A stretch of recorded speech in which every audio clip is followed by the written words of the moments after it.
Hi everyone! Welcome back again to my channel. This is Taiwan Vlog. So, for today's video ay ito ay para sa ating lahat ng mga OFW, lalo ng mga first timer na gustong mag-apply dito sa Hong Kong. Ano-ano nga ba yung mga dapat nating paghandaan pag nag-work tayo bilang domestic helper dito sa Hong Kong? So, lalong-lalo na ang mga first timer tulad ko. Hindi naman ako first timer kasi, first timer ako pero magti 3 years na ako pero may mga pinagdadaanan pa rin, ha?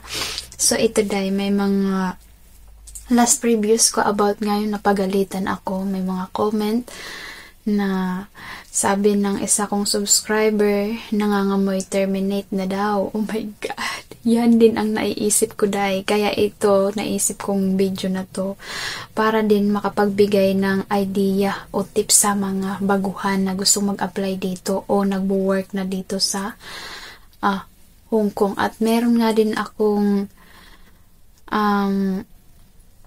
isang subscriber na sabi niya is subscriber Herty po lang ka po, ako lagi stress po. Siguro dahil bago pa lang ako. So, ayan. So, isa yan sa ating dapat paghandaan pag nag-apply tayo abroad or kahit saan bansa. Lalong-lalo na dito sa Hong Kong, no? Ang stress, pressure talaga kasi pag una. Kahit ako nga ngayon, diba? Hindi naman ako bago, pero na-stress pa din ako. At yan ay nalalaman nyo kasi sinishare ko nga sa inyo at nababawasan yung mga bigat ng loob ko sa dibdib ko. Yan. So, ayan, stress, pressure sa work, yan. So, kahit di ka first timer alam mo, mayroon din akong nabasa. Ngayon lang din. So, ito tingnan nyo, pakinggan nyo ha. Kawawa naman yung papalit sa friend namin. Sinira lang ng Terminator na amo ang magandang record niya sa previous employer with good recommendation letter pa siya. Ang bait-bait sa interview, yun pala ang sama ng ugali. Ni $1 walang binigay sa friend namin, pati plane ticket di binigay. Kung ano-ano ang binibintang mga pananakot sa friend namin. So, ayan. Meron pang 12 years din siya sa amo niya. 12 years siya sa amo niya. 12 years working dito sa Hong Kong at nitong amo niya ngayon ay magbi-break contract siya kasi grabe yung ugali. So, ito iisa dapat handa tayo dito, no, Ako din, hinahanda ko na yung sarili ko, So, kaya sabi ko, hindi na ako magpapakasiro ng pera kasi in case man, nararamdaman ko. Diba? So, pag ganito, yun na yung nararamdaman mo, hindi naman natin pinagpipre na mawalan tayo ng trabaho, pero hindi natin maalis yun kasi ang Hong Kong ay may terminate, may 1 month notice, may break contract. Kung ayaw mo na sa amo mo, pwede ka mag-break, ikaw yung magbayad. Kung ayaw naman ng amo mo sa'yo, pwede ka din on the spot terminate. So, dapat ito diba ang sabi dito, ni $1 walang nakuha yung friend nila. So, may nag-comment dito na ang sabi, ito napakahaba.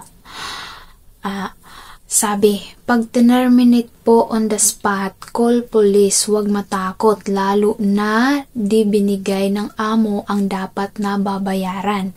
Pag may police, bibigyan ka ng case number or okay lang umalis kahit di nakuha ang tamang kabayaran, pero may 7 days si amo na palugit para bayaran ka. Pag di nagbayad, go to labor and with all your evidence para ipatawag sila at pagpaharapin kayo. Pag di sumipot sa amo, si amo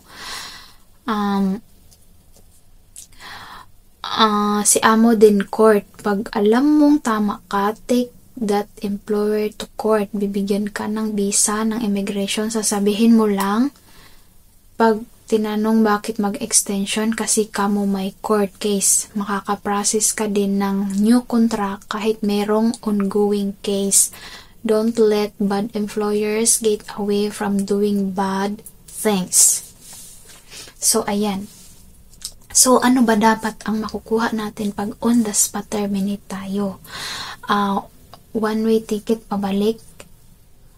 1 year notice. Yung isang sahod. Yan.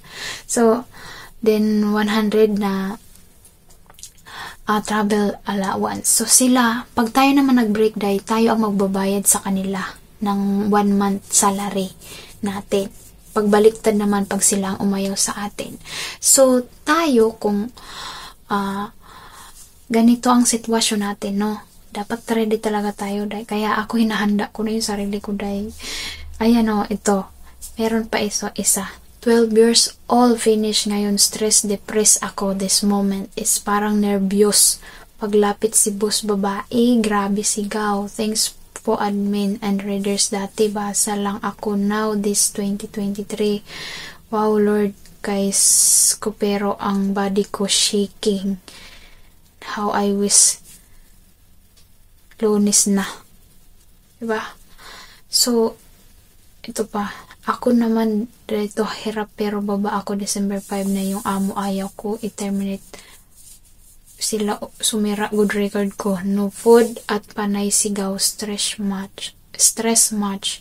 Parang nag-post din dito pabalik terminate walang wala pa naman dahil galing vacation. Meron din nag-post na gusto niya mag 1 month notice sa amo niya pero pinapapalitan ng amo at ng agency niya na kunyari magbabakasyon siya sa Pinas para ang sabi naman ng mga nag-comment dito inuutakan ka ng amo mo kasi ayaw nila na masira yung record nila or baka sunod-sunod na yung break sa kanila madagdagan pa. So sabi nila, tuloy mo yung decision mo na mag 1 month notice kasi nakapagpasa na rin siya. So, may mga nag-comment din.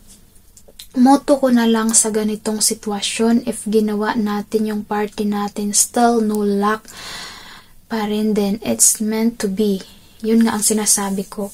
If one door close, another will open. Don't lose hope, kabayan. May mga sitwasyon na di natin control, lalo na dito pagdating sa work. Pray, kabayan. Remember God's words in Jeremiah 29:11. For I know the plans I have for you. Plans to prosper you and not to harm you. Plans to give you hope and a future. God bless, kabayan. So, ayan nga ang sinasabi ko sa lahat ng mga first-timer na gusto mag-work dito. Basta ginawa nyo yung best nyo, yun ako basta ginawa nyo yung best nyo, still not enough, so, wala kang pagsisisi. Wala kang, kasi ganito may kasalanan din ako. Hindi ako ganito, ganyan. Naging pabayarin ako. Yung gano'n na, regret na pagsisisi. So, yun nga, ang sabi nila. So, hindi naman lahat din ng amo is ganito, no? Pero dapat ready din tayo sa mga ganitong bagay kasi hindi natin alam pa ang magiging kapalaran natin pagdating dito. Kahit ako, diba? Nakikita nyo. Kaya, nire-ready ko na din yung sarili ko. Hindi na ako nag-uubos ng pera, day. Ngayong sahod ko ngayon, hindi ko na ihuhulog lahat doon sa MP2. Magtitira na ako kasi parang nangangamoy terminate. Sabi ni ate, parang nangangamoy terminate na daya, joke, sabi niya. Tapos, alam nyo ba, pag halimbawa, laging galit yung mga amo, sabi dito, mahirap pa naman pa naman magtrabaho kapag alam mong galit ang amo para di ka makapag-isip at makapagtrabaho ng maayos kasi parang feeling mo mali na lahat ng kilos mo. Nakaka-stress pag ganyan. Parang bawat kilos natin nakamonitor. So, ayun nga ang sabi ko sa inyo. Ikaw, Day, sama to, yung isa kong subscriber, stress siya.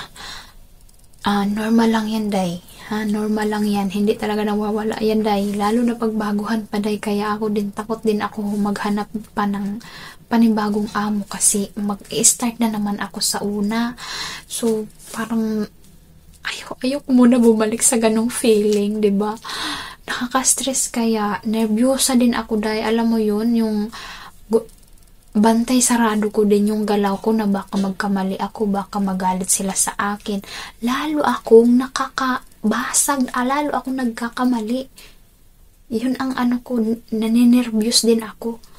Ganyan ako. So, pagbaguhan talaga, ganyan talaga yung feeling kasi, ayun nga, din yan sila, yung mga amo natin is minomonitor din tayo kung okay yung yung trabaho natin, okay tayo magtrabaho kung ganito ganyan. So ako nga kahit hanggang ngayon, 'di ba, na makikita nyo naman. So nangangamoy terminate na nga. So dapat talaga bago tayo mag-apply abroad o dito sa Hong Kong kasi dapat ready talaga tayo dito. So, kung mga bagong sahod pa lang tayo, then feeling natin yung amo natin is parang hindi na so, wag talaga tayo magpakasiro, Day. Wag natin lahat, ipadala lahat. Magtira tayo para sa sarili natin in case man, lalo na pag first timer tayo, wala tayong kakilala dito, 'di ba? So, may mga tips ko sa mga baguhan, baka hindi nyo pa alam yung mga pwede nating malapitan dito na mga FB page, tulad ng social justice for migrant. Pwede kayo doon makahingi ng tulong. Then search nyo si Pangyaws, may mga kababayan tayo dyan, mga kagroup mga kapinay din natin yan dyan. Pwede kayo makahingi ng advice or anong dapat gawin. Lalo na pag yung mga wala talagang kakilala pagdating dito sa Hong Kong. So, mahirap, Day. So, ako ganyan, ako noon, wala akong kakilala. Yung nakilala ko lang yung nakasabay ko lang sa flight. Kasi yung nakausap ko noon na yung napagtanong-tanungan ko si Ate Jessie is pauwi na din siya. So, nung may nangyayaring hindi maganda sa akin nito, si Ate Melinda lang yung ko, is first timer din siya. So, mahirap ang pag first timer ka. So, ayan lamang for today's video, Day. Sana may nakuha kayong idea. At kung nagustuhan mo ang video na to, don't forget like and subscribe mo na rin, ha? Thank you, Day. Pabulong lang tayo, Day, kay gabi na, Day. 12:00 na, Day. 11:54, Day. I-edit ko pa to, Day, para ma-upload ko bukas, Day. So, see you next vlog, Day. Bye-bye.